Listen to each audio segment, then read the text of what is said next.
So a few days ago, I was scrolling through Twitter and I ran into a report that was published by a climate focused NGO, which is based in Nairobi, Kenya. The NGO is called Power Shift Africa. And the report was called Still Banking on Fossil Fuels. And it was basically a report criticizing the African Development Bank for funding projects that involve the use of fossil fuels in Africa. Apparently, if it's not renewable energy, then the African Development Bank should not be funding it because fossil fuels are bad.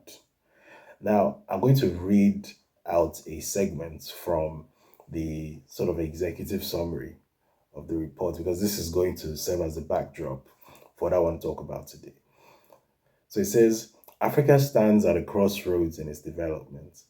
There are two possible futures for the continent and its people. One where the governments pursue the fossil fuel development pathway that the global north followed, or a different pathway where Africa leapfrogs fossil fuels toward a thriving economy built around energy sovereignty, industrialization, and protection of the natural environment. This second path is currently uncharted. So I'm going to stop there. Now, I want you to go back to what was said a few seconds ago.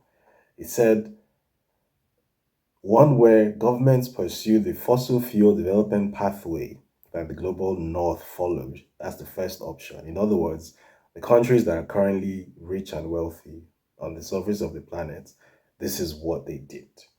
And then on the other hand, this is what this research paper or this paper is recommending, this different pathway. It says a pathway that leapfrogs fossil fuels toward a thriving economy, blah, blah, blah, blah, blah. And then the last sentence, this second path is currently uncharted. And if you know what that means in plain English, it means this current path doesn't fucking exist. And that's why I thought this was a useful entry point into what I want to talk about today. Because what I want to discuss today is the malign role that foreign funded NGOs and civil society organizations are currently playing on the African continent and why this thing is an existential threat to us. It's a real danger. It's more than just an occasional irritation or something to sort of laugh off. It's a real existential danger that is setting all of us up actively. Now, I did some looking into this Power Shift Africa. Like, who is behind this thing, and why is the African Development Bank's funding of energy projects such a problem all of a sudden? I think it's, or it should be common knowledge that the national wealth of a country or an economy is directly linked and directly proportional to the amount of energy generated. In other words, the more power you generate in your country, the wealthier your country is. The less power you generate and consume, the poorer your country is. Very simple. Everybody knows this or should know this.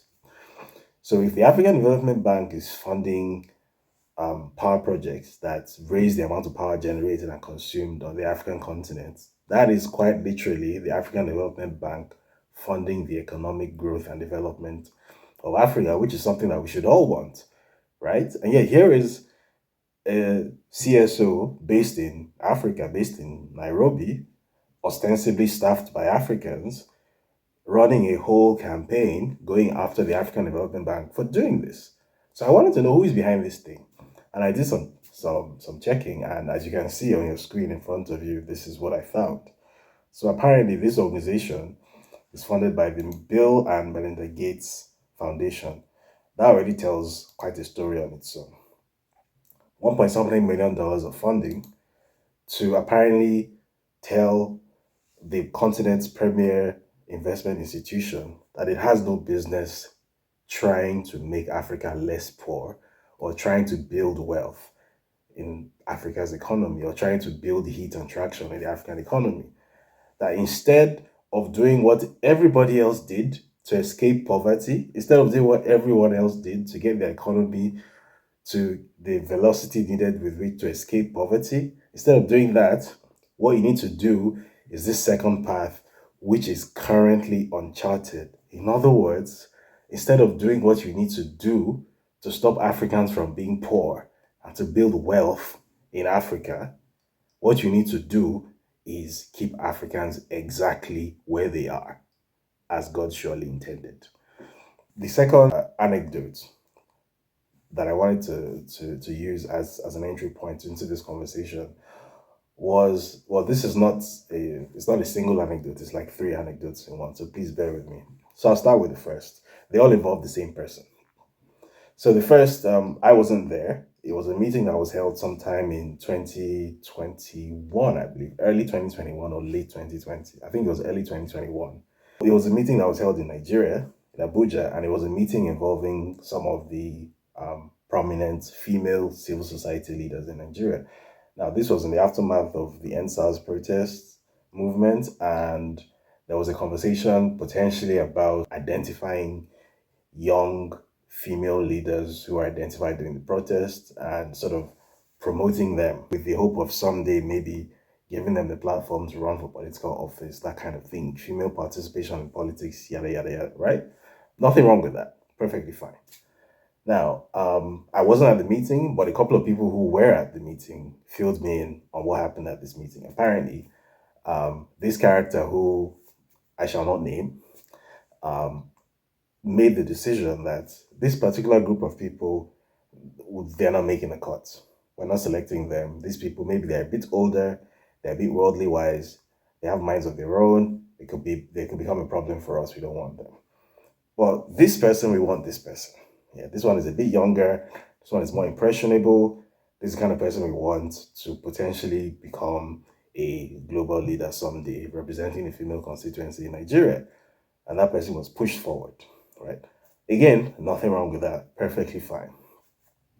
Now, a few months to the 2023 election, February 2023 to be exact, this same person, this civil society individual, was quoted in a Bloomberg article where in the aftermath of the multiple polls that showed that Peter Obi was going to win the 2023 presidential election.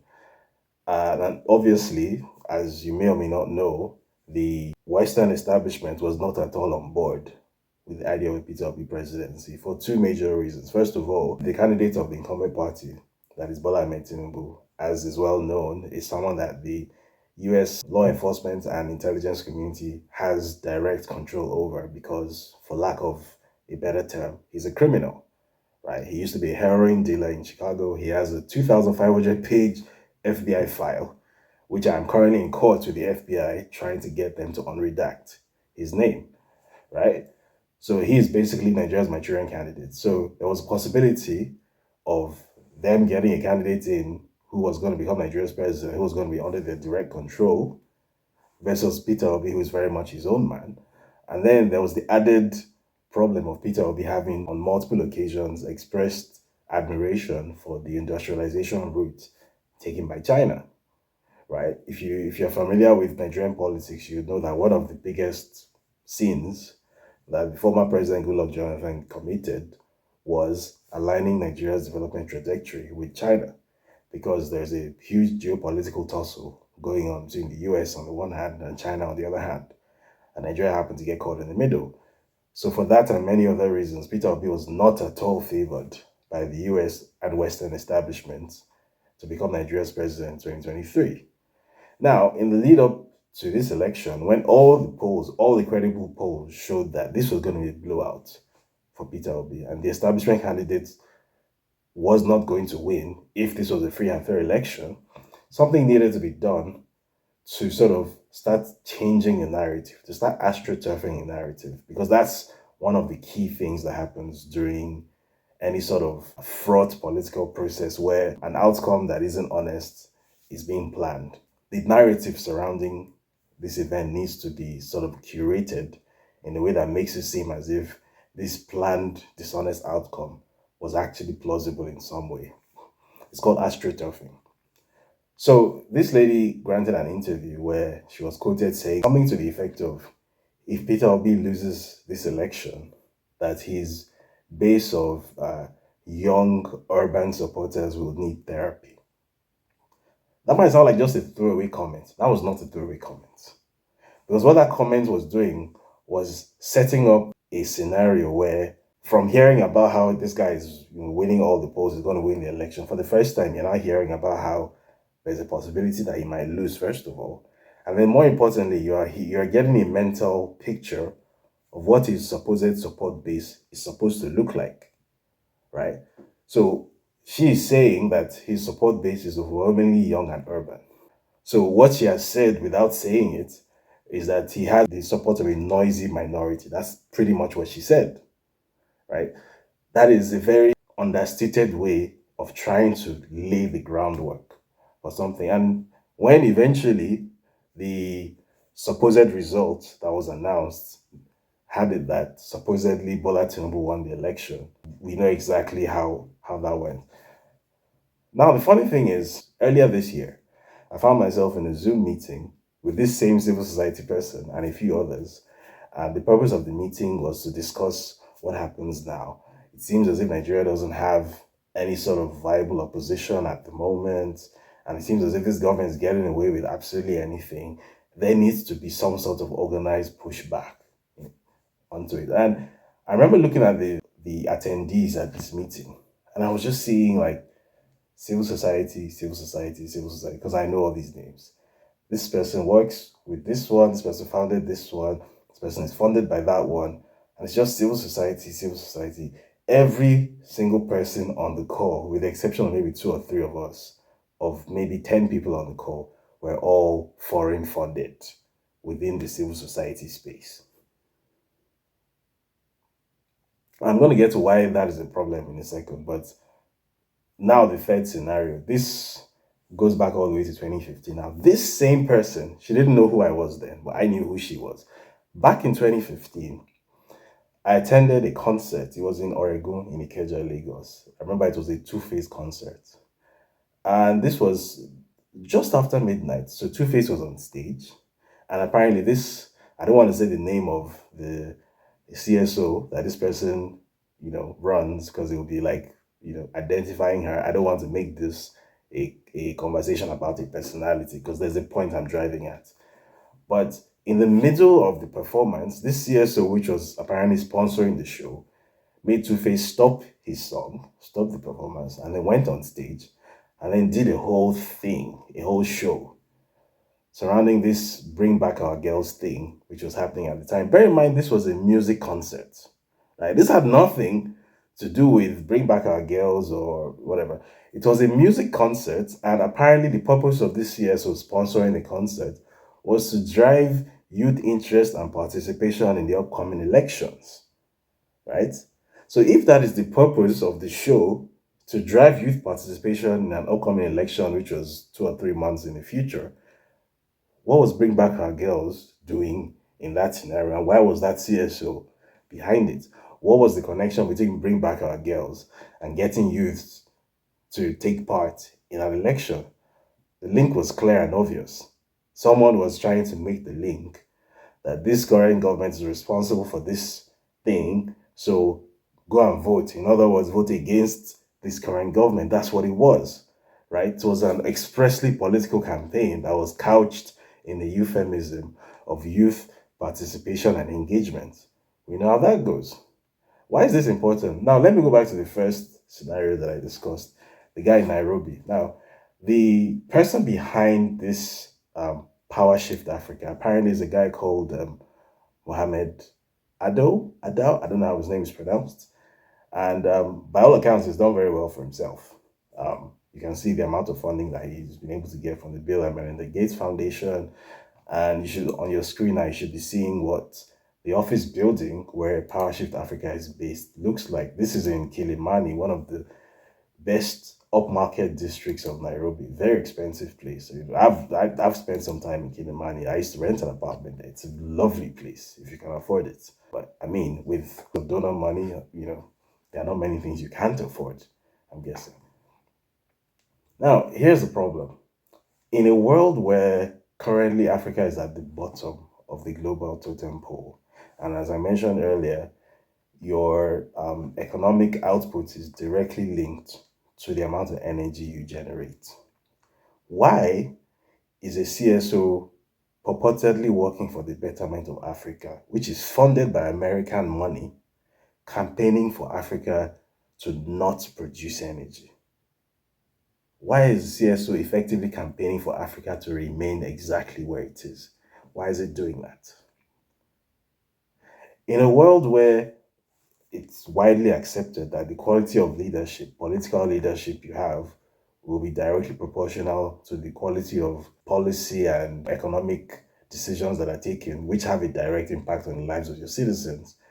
Why is a CSO, also funded by American money, campaigning the 2015 instance for an illiterate who tanked the economy 3 back-to-back recessions, and in the second instance, for a drug dealer who is essentially an extension of the US State Department? Why is that?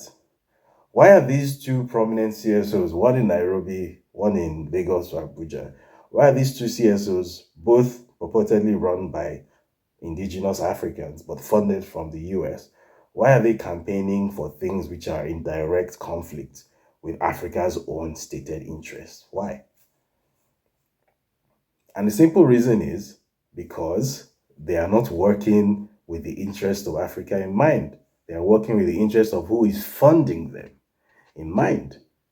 So, in the one instance is the Bill and Melinda Gates Foundation. So basically, you have a non-profit charitable foundation run by an American billionaire who has made all his money from things involving the use of fossil fuels, right? And continues to do so. Let's be very clear about this. Microsoft is very good at pretending that they're this sort of avant-garde, net zero, 100% renewable thing. It's not true.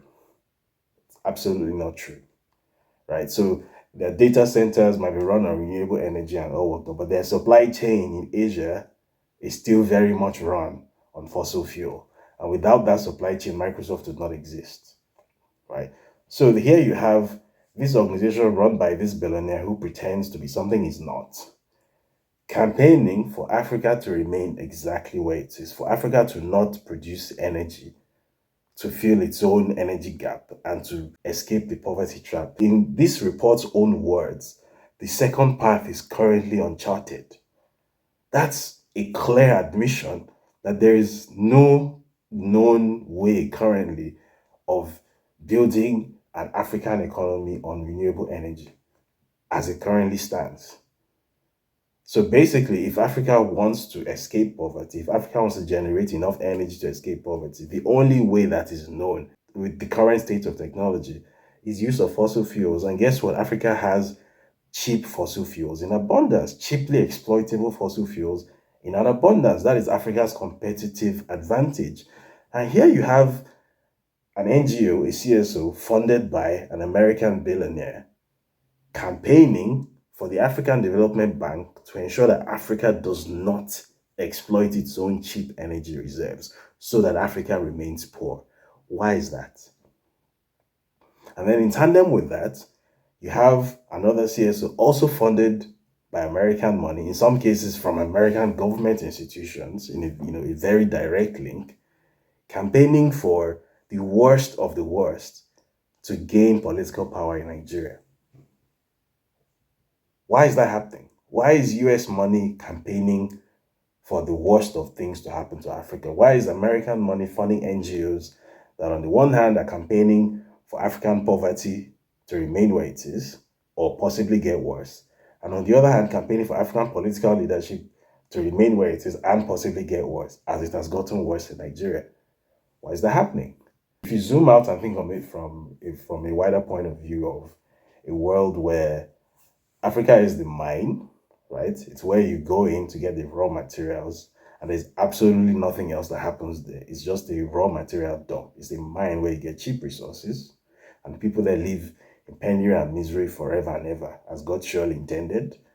Then Asia is a factory, right? Which is where Microsoft's supply chain is, with all its, non-renewable energy. And then Europe and America are where the consumers are. It's the garden, as the EU once, euphemistically described Europe, right? So if you look at it from that point of view, from Bill Gates' point of view, it makes sense for Africa to remain exactly where it is, because Africa being exactly where it is what guarantees that the global economic system, including his own supply chain as the billionaire CEO of Microsoft, remains exactly where it is because it's in his interest for things to remain exactly the way they are. Why would he want things to change? We are the ones who are poor. We are the ones who come from the continent with the lowest economic output in the world. We are the ones who should want something to change. We are the ones who should want to generate more energy to drive our own industrialization. We are the ones who should want a better class and a better quality of leadership to drive that transformation. We are the ones who need that. He does not. It is in his interest for things to remain exactly the way they are. The status quo is somebody's wet dream, and that person is living in their dream. We are living in that person's dream currently. And we are the ones who want to wake up from this dream because for us it's a nightmare. But then you have foreign money campaigning through our local CSO and NGO ecosystem to keep us exactly where we are. And this is the crux of why I have such a problem with having this much foreign financial involvement in the internal affairs of your country. Bear in mind that, as I said in my last video, the world is currently heading toward a war. We're heading towards some kind of global conflict, a big global conflict where there will be no rules, or the rules will be different to anything that we're familiar with. The current global order, it's easy to think of it as something that has always existed. It's just 79 years old. From 1945 to 2024, 79 years.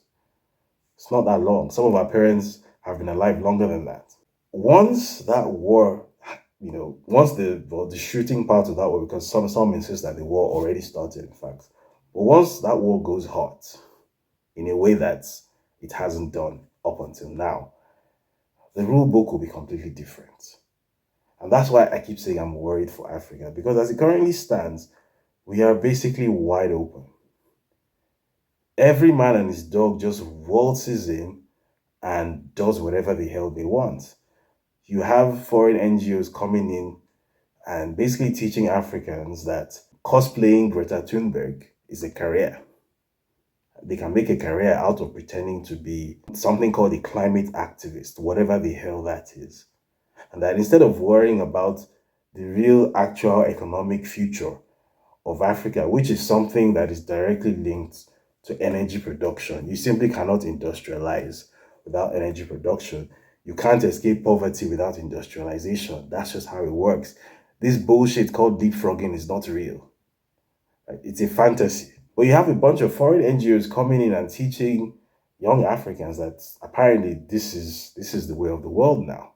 You have foreign governments deploying funds to teach Africans that the status quo is perfectly fine for us and that we shouldn't have any problem with it. And that in fact, if you have a problem with it, if you express dissent against the idea that Africa is meant to be poor, and you express a very strident opinion like I am doing right now, that things are not at all as they should be, and that we should have control of our own affairs, we should have sovereignty, and that our interests do not always align with the interests of these funding entities and the countries that they come from, then somehow apparently you are doing something wrong. That's what we are being taught and instructed by foreign capital and foreign donor money.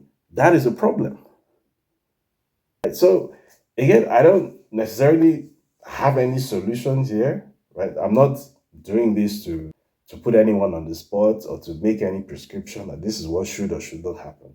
But I am saying that in this war that is coming, Africa is going to need to protect its perimeter. We're going to need to ring fence our perimeter, because even though we do not want to think of ourselves as protagonists in that war, even though we think it's going to be a war between East and West and we want to stay out of it, we are going to be a factor.